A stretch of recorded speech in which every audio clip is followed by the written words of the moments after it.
Welcome to the Recovery Daily podcast. I'm your host, Rachel Miller. I'm a stroke survivor and grateful recovering alcoholic.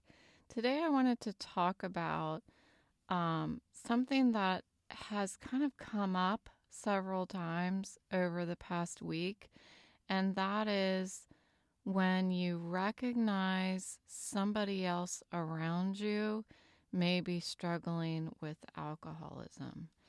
And it starts out, in my experience, as starting just to be uncomfortable. The person's just drinking a little too fast, a little too much. I've been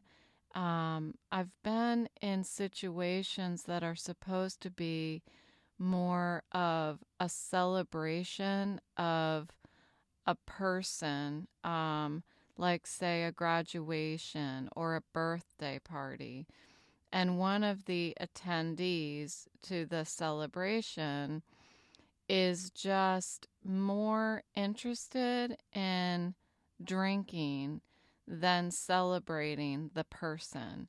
And if you remove yourself and just watch the person, you can see how their focus is on the alcohol, on the beer, or on whatever's in their glass, rather than the conversation that's going on around all of you.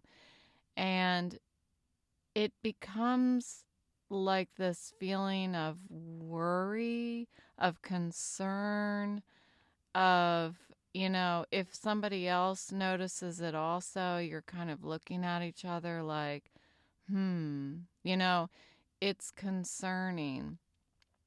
But nobody says anything because it's something that is, you can say something and the first thing that will happen is that person will deny it.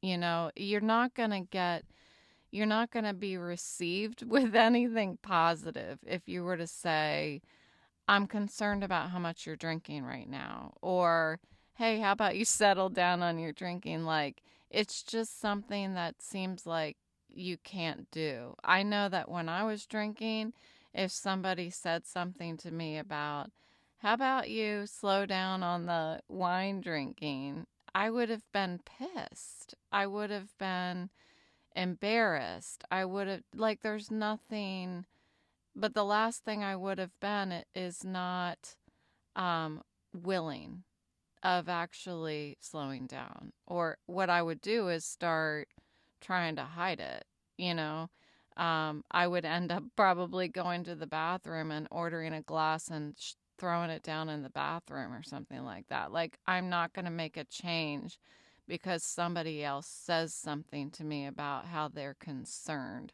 for me.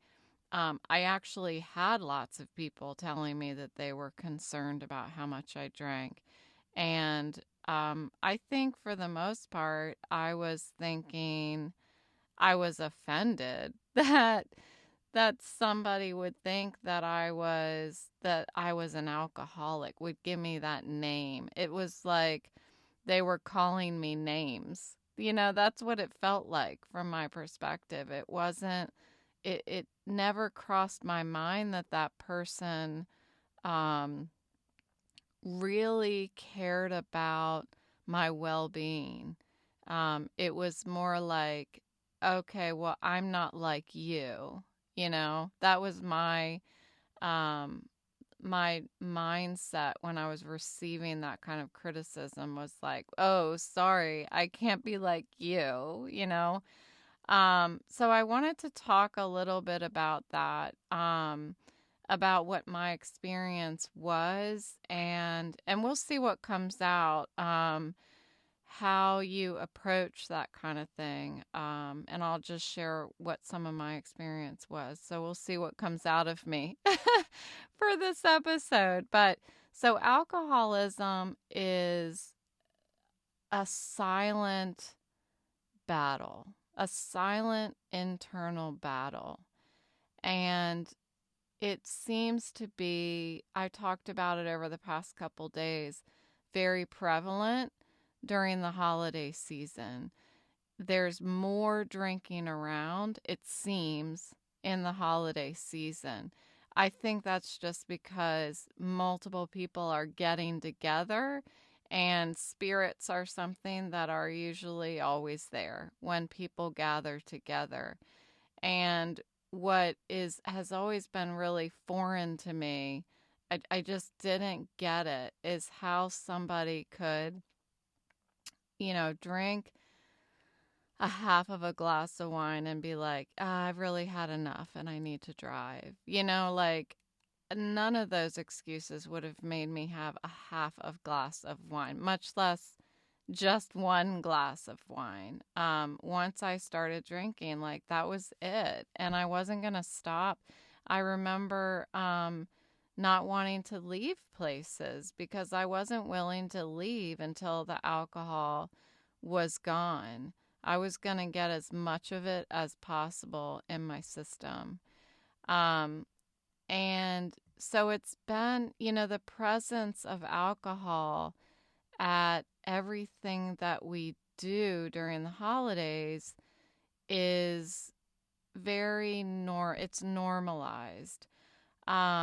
I'm so, it's just like the planets aligned for me. And my boyfriend's family doesn't drink. There is not alcohol at the holiday gatherings. And I love that. I love that because that's not how it was when my kids were growing up.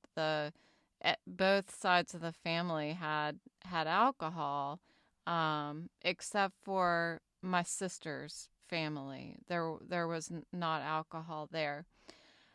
So it was just normal to have it around. And so when you're going to these gatherings and you notice that one person, sometimes it's quite a few people depending on the family, but that one person that is just, you can tell that the drinking is the reason why they want to be there, or it's the thing that's keeping them there, or the thing that's allowing them to feel comfortable there. There's just something going on.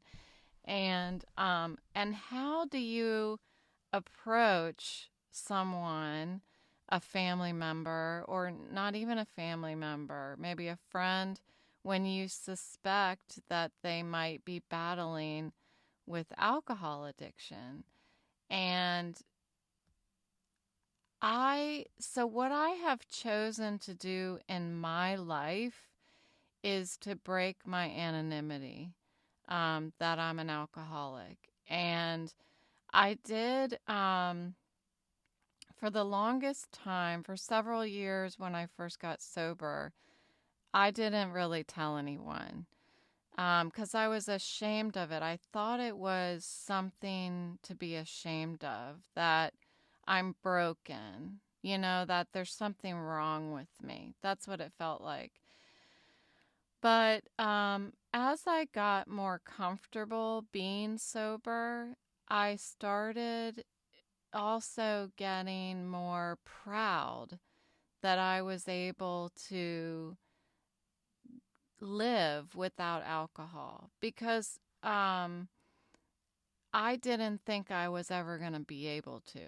I really didn't think that I was going to be able to live without alcohol, to live, to do things, to laugh, to have fun, to get through hard times, to go to celebrations, to be enjoying the holidays. I didn't think I was going to be able to do it without alcohol. And so the longer that I was able to do it without alcohol, the more proud I became of myself. And the more that I started to just say it in normal conversation, like, oh, yeah, I'm actually in recovery. I'm actually a recovering alcoholic. In the beginning, I used to say, I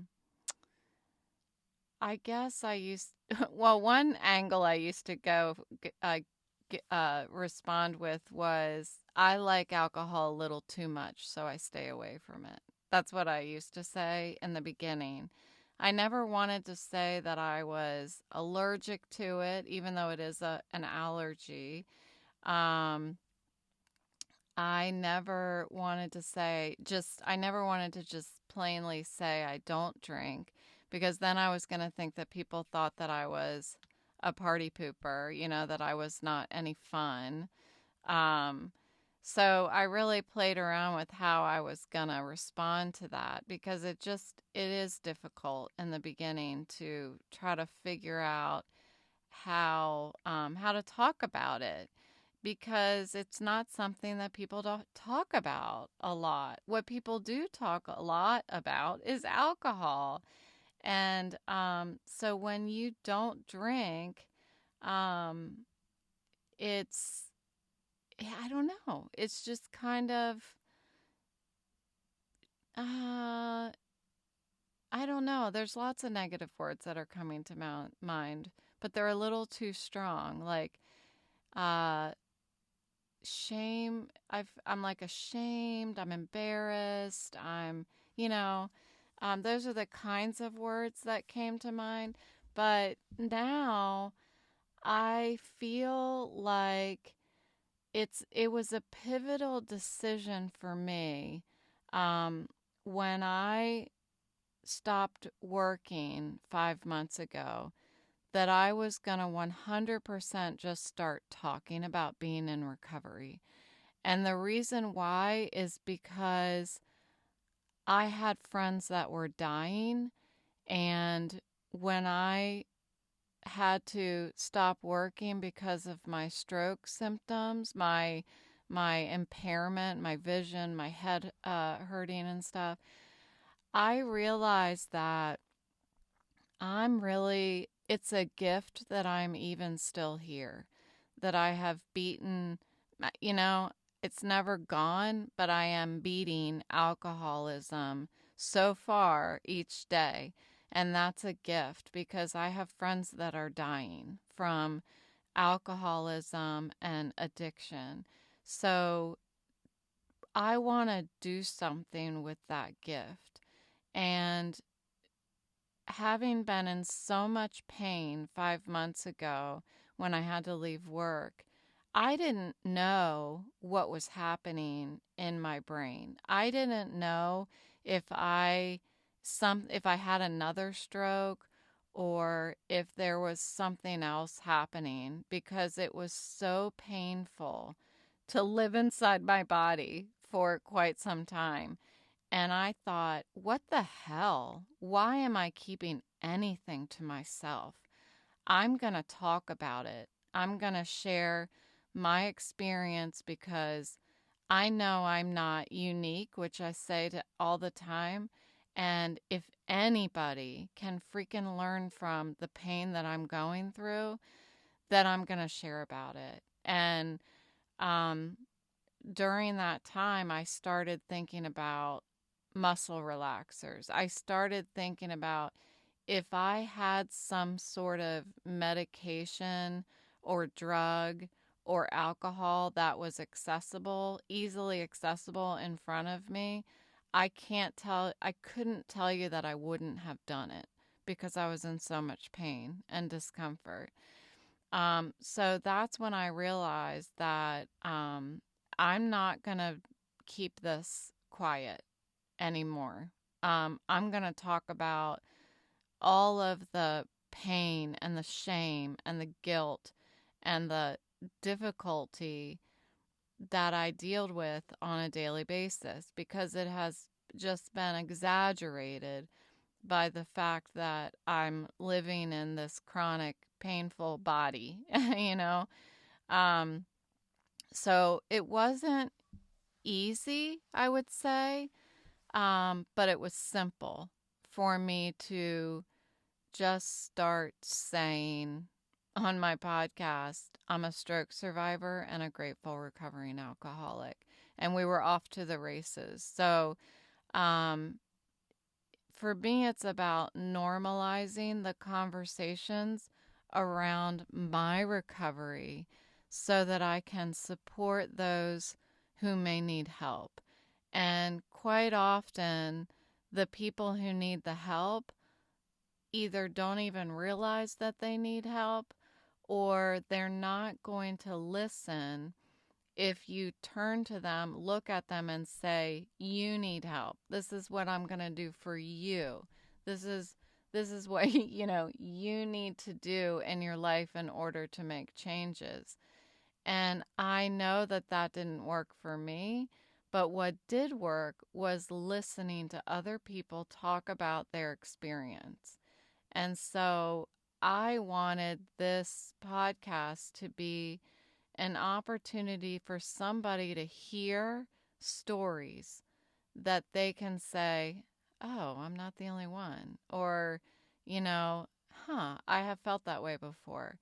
That's it. I don't want to try to give anybody advice about what they need to do. All I want to do is say, "This is what I did. This is how I felt. This is what I experienced. This is how I got through this kind of situation. This is how I plan on making sure that I put my health first. This is what I'm doing as hobbies to keep myself feeling positive. This is the kind of action I do in order to keep connecting to other people." So during the holiday season, I want to make sure that I talk about a lot about the different scenarios that I have encountered, because I think that I know that I haven't really talked about that yet. I'm more talking about day to day, and the holidays. There's so much that goes into some of the pain and the fear and the anxiety and the depression around the holidays. Everybody has their own experiences with losing people, wishing that you had this kind of family, but your family was like that instead of like this, and people who have had alcoholism in their family, and most people at the holiday were gathering were hammered, and so that's just what you're used to, and so now that's what you do, and it seems impossible to break the cycle, all of that stuff. There's so much. So there's probably a lot of topics that can be expanded on during the next, 2 months. 1 month. It's November 25th. So 1 month and into New Year. So I'll probably talk about some of those experiences over the next month. But I what I was thinking was understanding how crucial it is to approach to there's nothing wrong with saying, "I'm concerned about you," or something like that. But what I was thinking about today is how important it is for people to come to their own realization about their own disease. It's for me, I had to learn a lot of things the hard way in life.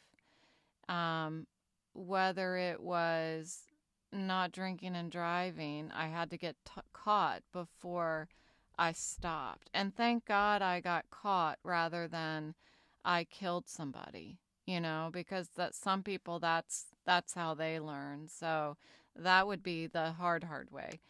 Um, and I forgot where I was going with that. Oh, that having excuse me, having people reach their own rock bottom, and it's difficult. Like it's painful to watch. And I have one person in my life that I'm watching from a distance. I'm watching them, and it's not my place to say that somebody is an alcoholic. It's only they're the only person that can diagnose you as an alcoholic is yourself. And I've watched this person for years, and I just see the increased decline happening every year, and it's terrible to watch because you know sometimes you watch people die, and that has happened too. I've watched people die, and I myself got to the point where my organs were not functioning properly, and I'm quite certain that I wouldn't be around had I not quit drinking when I did. So, I learned this morning that Alcoholics Anonymous nearly had a different name, and it was A Way Out, I think it was. And that name speaks volumes about the purpose behind the program and how it provides a path towards recovery for people who felt like they had no way out. And that, I think, is the most difficult part of watching somebody decline is when you finally realize that you're drinking, that you're an alcoholic, you're past the point where you think that there could be a way out. At that point, for me, I didn't think there was a way out. Like, oh, you know, oh, okay, this is really what was happening, and now I don't know how to stop. I don't believe that I can, just like I was talking about earlier. So I, you know, like I said, I don't know why I'm still here. Despite the fact that my, I was on the brink of self destruction due to alcoholism and then experiencing a stroke after that. Um, I don't know why I'm still here. I'm freaking, is it luck? I don't know. But I can tell you it's a gift. And so I'm trying to use this gift to just be like a beacon of hope for others. All you got to do is find the episode, any of them, and that's why I want there to be so many. I haven't missed a day in 5 months, and I want to keep doing it because I feel like the more that I can do it, the more chance I have to speak to somebody who needs to hear it. And it's not about me. Even though I'm sitting here talking about me every day, it's not, the purpose is not about me. It's about passively planting seeds of hope in people that hear this person was an alcoholic and had a stroke, and she is still laughing and smiling, and she put down the drink, and she had to leave her job, but she still finds things that she enjoys. She still finds enjoyment in her life. And if I can talk about my experiences, that is a way of letting people know that there is a way out, that recovery is possible, and life doesn't have to be confined to the cycle of addiction. I was just talking to another young woman in my life who has alcoholism in her family. And And she is just, has always had this passion to make a difference in the world. There are some people, you know who they are. There are some people who are just like, I'm going to make a change in the world, and I'm not going to rest until I do. Um, and a lot of those people, from my perspective, are the people that end up making millions of dollars. But there are also others who are willing to just be the change. I think that used to be a little slogan. I don't know if that was in the 90s or whether, but be the change and be the. I was talking to this young woman and I said, you are the pivotal point in your family where everything is going to change, where the cycle has stopped, and you're going to make everything change the direction of your entire family. So it's just, it's inspiring to watch, especially a young woman, because it's hard. It's not easy to do that stuff. It's not easy to break the cycle. Um, and sometimes the best way that we can help other people to break the cycle and let somebody know that there's a way out is to just start talking. Just start talking about your experience and how you were able to find a way out. And it's about um, through just talking about yourself and your story, you're able to offer support, understanding, and encouragement. And I learned in my sobriety program that once I was able to get out of myself, and this was after I applied all the steps of my sobriety program, I began to really have this compassion for others that I never had before my whole life. I've always felt like I was a pretty empathetic person, but it wasn't until I finished my steps of my program that I felt like when I saw somebody else suffering from alcoholism, I felt the pain. It was like I could almost feel the pain. It's scary, and sometimes they don't make it, and sometimes they do, and and when they don't, it destroys me, and I have to find a way to find a place to put that. Find a place to put that sorrow when somebody doesn't make it, because the odds are against us, I think, the people who are in recovery.